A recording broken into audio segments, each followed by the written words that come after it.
Tonight on Evening, we kickstart the fun with a joyride to MOHAI's new motorcycle exhibit. And a local bakery that's rising to the high standards of traditional Mexican sweetbread. Concha is Mexico's #1 pan dulce, the one that conquers all. Plus, where you can help Santa and his reindeer get ready for their big flight. They're so cute.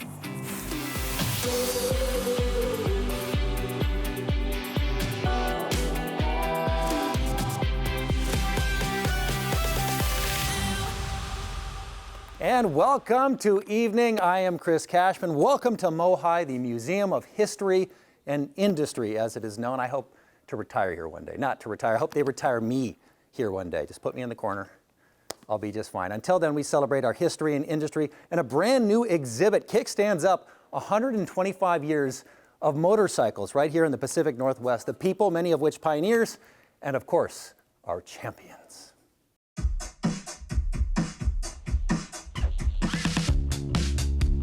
You may think of boats when you think of transportation in the Pacific Northwest.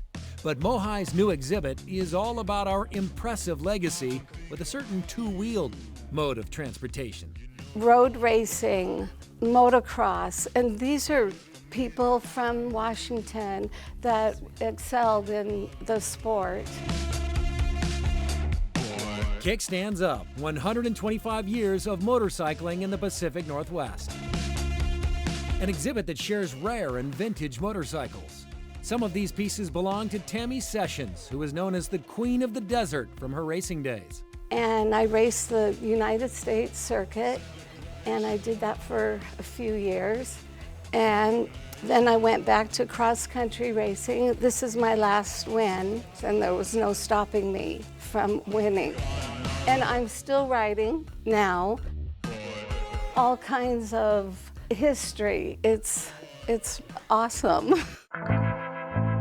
It's about more than looking at cool motorbikes for Tom Samuelson, historian for Pacific Northwest Museum of Motorcycling. It's about preserving our motorcycling heritage. It's 50 years of research and my curiosity. I found the first motorcyclist here in Seattle that came, and they brought the motorcycle on the train back in 1901. And the Northwest is a mecca for motorcycling. These motorcycles are more than just machines. They tell a story about our community. What's your favorite part about this exhibit? The people that rode these bikes. Kickstand's up. What a cool new exhibit, and there is so much local history that I have learned, so come check it out for yourself. It'll be right here through April 26th of 2026. Looking for a unique place to visit for holiday shopping and fun? Head to Anacortes for a coastal Christmas. Find one-of-a-kind gifts at local shops. Check out their Charm Walk. Pick up a bracelet and collect free charms at certain pre-designated stores and restaurants as you explore the seaside town. 3, 2, 1! And don't miss the lighting of the coastal Christmas tree. It's happening outside the Anacortes Chamber of Commerce December 5th from 6 to 7 p.m. The big tree, decorated with blue and green lights and crab and topped with a compass rose, is right at home here on the shore. For more about going coastal this Christmas in Anacortes, go to anacortes.org. Of course, the holidays filled with excuses to enjoy your favorite sweets, and that's why you ought to know about a small company baking more than bread. This bread has become a symbol, and we had to send Jose for a taste. They call it concha, a popular sweet treat that has become a symbol to Mexican culture. And how popular it is? Well, even movie characters crave it. What color is the sky? Ay, mi amor, ay, mi amor. Yes, that's Dante from the Pixar animated film Coco, trying to steal a concha.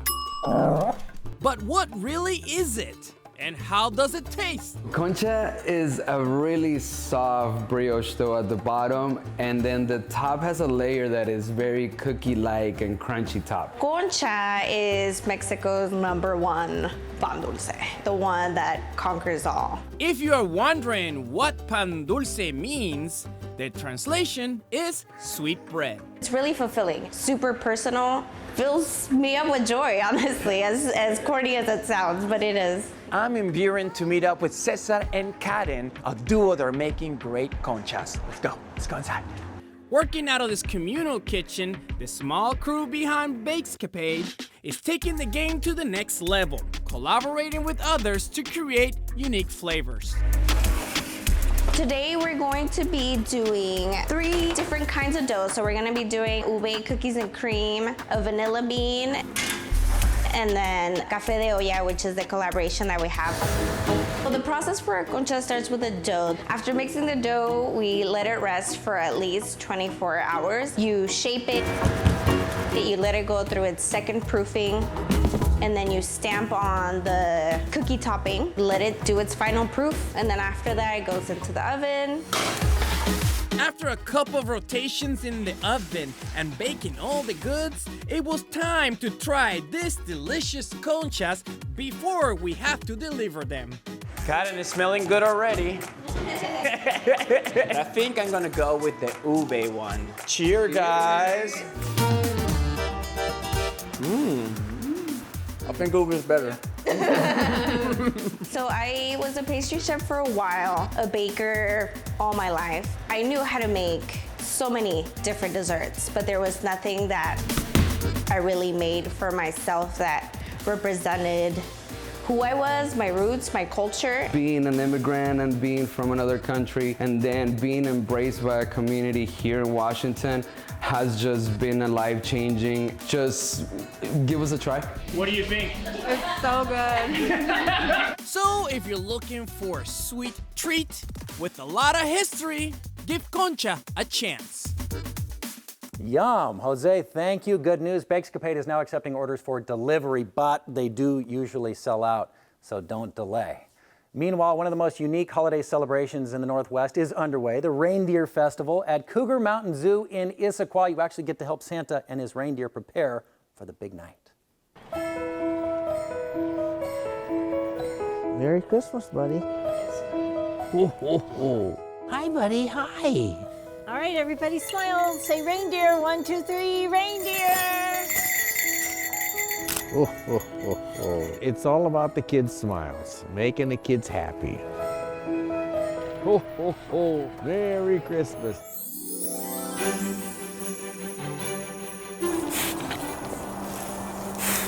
Here's your apple, sir. Thank you. What a good boy. What a good boy. Got to be ready for the big trip. I think he's beautiful. You gotta fatten him up. Yes. Make it through the winter. We gotta get him all ready for the flight. Lots of energy to travel around the world. You're beautiful. Yes, you are. Yeah, he's a good boy. As Santa's main reindeer elf, I have to kind of give him the pointers of everyday small care. Yes, Santa brings all the magic for the reindeer, but I clean up all the poop. You have the ultimate connection with them, but I might secretly have a little bit more. Absolutely. Ain't that right? See, he knows. Comet knows. Look at that fuzzy nose. You see it? Oh, good burp. That was a great burp. One day I want to be like him. So one of my favorite things about them is that they have fuzzy noses. They are the only species of deer that have those really all full furred muzzles to make sure their nostrils don't freeze and when they're out in the tundra environment in the cold North Pole. I am the world's tallest elf. I am Santa's bodyguard. I'm Santa's reindeer keeper. Look at those girls. Hi, Dasher. Hey, little Miss Vixen. Apples? Good girl. A lot of people think they eat candy canes, but if you come here to the Cougar Mountain Zoo for the Reindeer Festival, you'll see that they eat apples. You want to give him an apple? They love, love, love those apples. Nice sugary treat to give them all the nutrients and energy they need for that big flight. Hi, reindeer. Oh, they're so cute. They're just like all the storybooks. You want this, huh? You're so cute. Ho, ho, ho, ho, ho. Merry Christmas, everyone.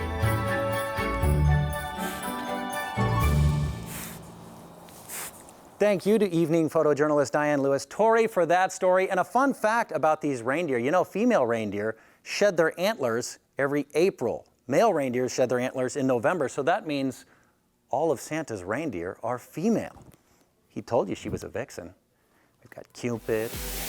All right, doesn't that look delicious? If you're looking for some comfort food to warm you up on these colder days, Chef McKeany Howell has a recipe with a plant-based twist. Oh my goodness. What's old is new again. The Seattle artist putting his own spin on vinyl.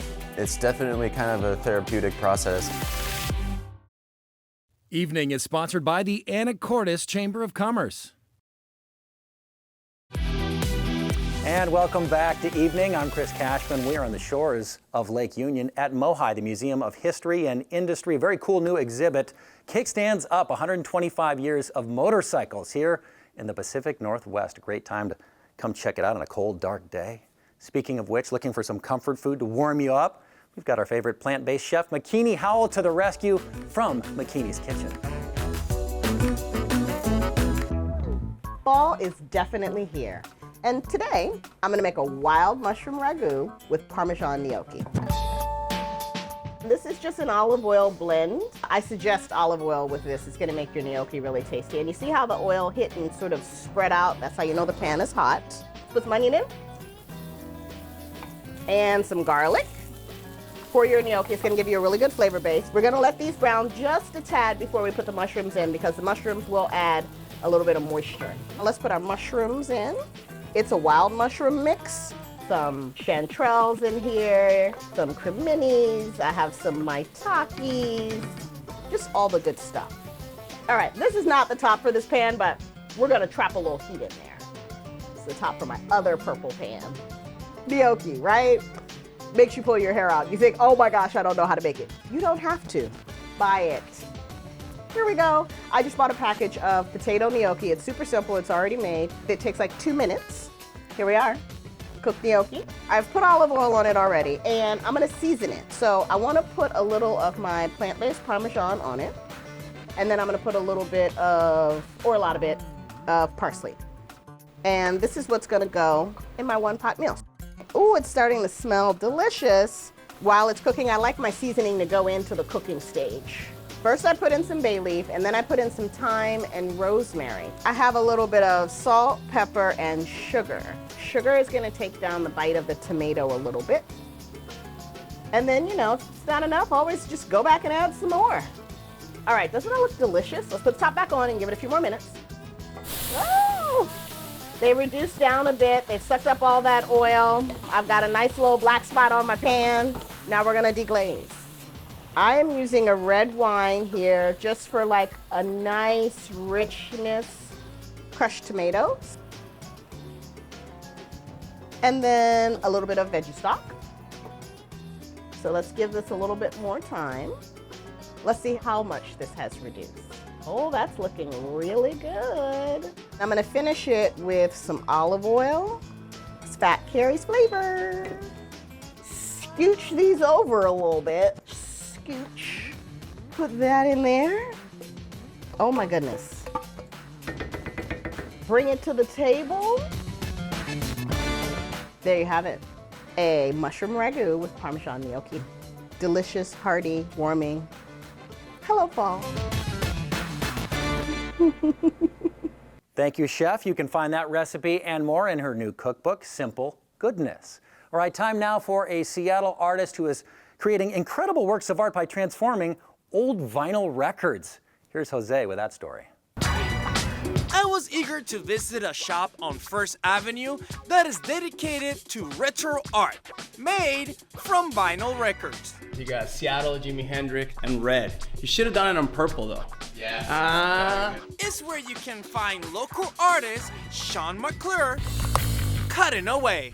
I go through probably like 4 or 5 X-Acto knife blades. I should be sponsored by X-Acto knife. It's definitely kind of a therapeutic process. A craft that he perfected it over the years. Technically started by accident. I didn't have like a bright idea one day to be like, I should cut things into records. It was more like kind of happened to me. Came across a bunch of records when I was on vacation. They ended up melting in the heat, so I got the idea to use them and kind of cut them up into different things. Somebody saw it on my wall and was like, hey, I'll pay you to make 10 of them of Seattle. Was it shocking to you that here's something that you did for fun, you thought it was cool, but now somebody seeing it as like, oh, I want to buy it? Yeah, it hadn't really crossed my mind. As of now, I've been cutting records for almost exactly 10 years. I think I'm over 4,000 hand-cut record mark. Is there a vinyl record that you be like, not cutting it? Yeah, that happens a lot. And the reason for that is because Sean only works with records that can't be played anymore. Things and making artwork out of old stuff. If it wouldn't been vinyl, what other form you would use? Honestly, I have no idea. If it wasn't vinyl, we wouldn't be here at all. I'm assuming you love music. I studied percussion performance. Anything music is my jam. The epicenter of my life since I was a kid. I've always had a very creative mind. Other than creating music, this was kind of the first type of art that I dabbled with. Any client that shocked you that they even knew about your art? I've done a lot of pieces for celebrities, done as like gifts for them. Macklemore, Ryan Lewis, Eddie Vedder, Paul Allen. So if you're looking for a unique piece of art that you can hang on your wall, this might be the place to be. It just might. Thank you, Jose. Skylinal is located on 1st Avenue right here in downtown Seattle. Just ahead on evening, a boozy ice cream parlor in Newcastle is all about the holiday season. It's this crazy idea we had to transform the inside of the Frosty Barrel into a life-size gingerbread house. Wow! Local stories make a difference. That's good. With the power to enrich lives, strengthen communities, and make us smile. Evening is made possible by Primera Blue Cross. Primera Blue Cross, always in your corner. And welcome back to Evening. I'm Chris Cashman on the shores of South Lake Union tonight. We're at MOHAI, the Museum of History and Industry, rubbing elbows with some of our motorcycle heritage, a very cool new exhibit. Come check it out. But for our next story, we head to the east side. A business known for its sweet treats has transformed itself into a giant gingerbread house. Jose got the first bite. Gingerbread Mania is this crazy idea we had to transform the inside of the Frosty Barrel into a life-size gingerbread house. A cozy decor that will for sure get your holiday started. There's something here for everybody. We've got our selfie wall with the Gingerbread Mania. Yes, the vibe is pretty cool, but it's all about their menu. Each one of our featured Gingerbread Mania plates is beautiful. The first is gingerbread s'mores, where we take 2 gingerbread cookies, you actually roast marshmallows, and then decorate the gingerbread man. The second thing we have is holiday ice cream charcuterie, where we've got 6 of our flavors that you pick. Then the third thing we've got is our holiday hot chocolate pairings. And that is 4 of our 9 hot chocolates that we have. We individually curate an ice cream pairing for each one of those hot chocolates. All great picks, but I'm here to try their beer flights, especially paired with ice cream. So what we got here? The pairings are blood orange cranberry sorbet with cranberry cider, cranberry bread pudding with ghost fish, brandy pecan pie with Festivus, and gingerbread with gingerbread cream stout. Delicious. It's not just a typical ice cream spot. Yeah, this is not your typical ice cream shop. We call it family friendly but adult forward. Thank you, Jose. You can check out the Gingerbread House at the Frosty Barrel in Newcastle through the beginning of January. Time now to test your Washington State geography knowledge. It's where in Washington? So where in Washington will you find this giant Sasquatch walking? Looks like the real deal. Could be a lot of places in the Pacific Northwest. The answer when we return. Now in our 40th season, Evening shares local stories that make our communities shine. thanks to support from PEMCO Insurance. PEMCO empowers the Northwest to prevent the preventable. Learn how at PEMCO.com. And welcome back to Evening. I'm Chris Cashman. Time now to pay off the answer to our question, where in Washington? This Sasquatch, or Bigfoot, lives on Orcas Island in the San Juans. Yes, if you want an encounter yourself, you can drive along the West Beach Road. His name is Harry for the record, and his hobbies are looming over the road and inspiring double takes. And that'll do it for us tonight. Our thanks to our gracious hosts here at the Museum of History and Industry, MOHAI, right here on the shores of South Lake Union. Come check out their new exhibit, Kickstands Up, 125 Years of Motorcycles in the Pacific Northwest. It runs through April, but as you can see, there's plenty to take in here at MOHAI. I'm gonna go get lost. We'll see you.